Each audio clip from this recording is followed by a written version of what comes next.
All right, I'm here in the mountains. Here's what happens if you take a $350 bike downhill mountain biking.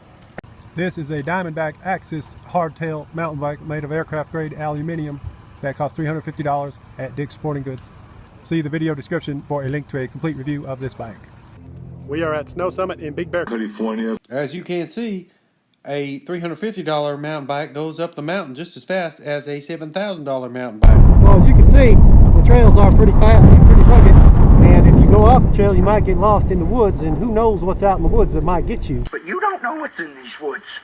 They could be full of fucking grizzly whores or stupid drunk lumber cocksuckers for all you know. Oh, my friend's dead. Oh, my friend's dead. All my friends are dead. This bike is actually pretty decent going down smooth trails at a high rate of speed. I was really having a lot of fun with it on this blue intermediate trail, going through the trees, zipping around without a lot of rocks and bumps. The fact is, when you pay $350, whoa, uphill mountain bikers, what the hell is wrong with these people? Anyway,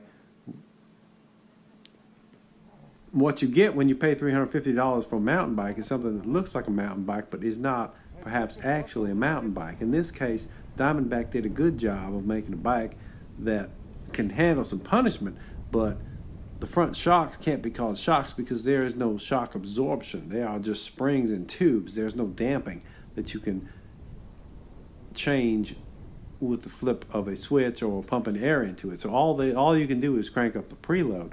So if you're an old fat guy like I am, You looking at my gut? No. Yeah, sure. they're bottoming out, and you have to crank them up and crank them up and crank them up, and they're still bottoming out. But the fact is, what do you want for $350? It was a pretty good ride anyway, coming down these hills. As long as there weren't a lot of harsh bumps or giant jumps, we were fine. It was a whole lot of fun.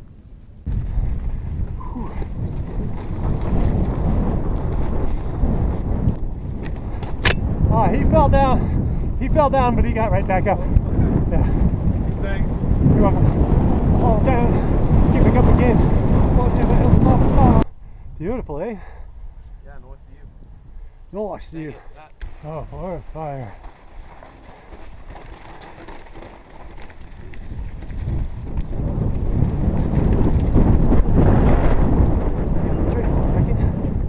Oh my. Whew. All right, you all right? Oh yeah, perfectly fine. All right. Just embarrassed. Oh yeah, good. You landed on your head. You are here. They got burgers too. I need a cheeseburger. What's that got to do with that? I need a store-bought cheeseburger. They got lots of liquor drinks. It's a dirty, sassy liquor. Oh, so sassy. This bike is actually a great lot of fun on relatively smooth slopes and tight corners, as long as there's not a lot of rocks in your way to bounce off of. It's a lot of fun when it's smooth. If you start hitting some big rocks, it really is giving a workout to your wrists and shoulders and everything else. The fact is, if your bike doesn't have a shock absorber in the back, you are the shock absorber in the back. And if you're old, there's not enough liquor or cheeseburgers you can consume to deaden the shock that impacts your body when you are ripping down a trail on this particular mountain bike. So I think that the moral of the story is, if you really want to go downhill hard, and especially if you want to get airborne, you got to go with something that's got front and rear suspension.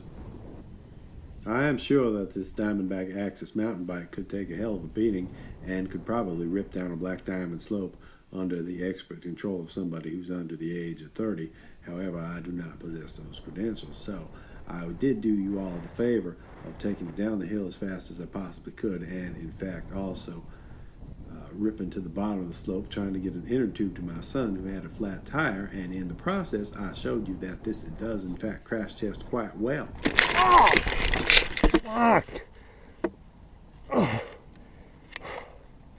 Oh! That one hurt. Oh! Hey, buddy, right? Woo!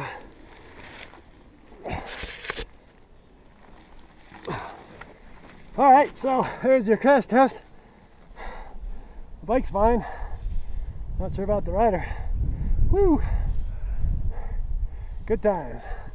So after a day on the mountain, I have concluded that the bike can handle it, but perhaps I can't. Took a real good beating, and everything is still a-okay. We didn't do any black diamonds on it. My son wouldn't, and I couldn't. So it's good on intermediates, it's good on greens, and it goes real good, and it can take a beating better than I can. So we have learned that if you have a little more budget, my son bought this bike for 800 bucks, and it is spectacular down the trail. He was running black diamonds all day. He just wouldn't take a run on my bike to find out how much worse it is. Diamondback Recoil Comp.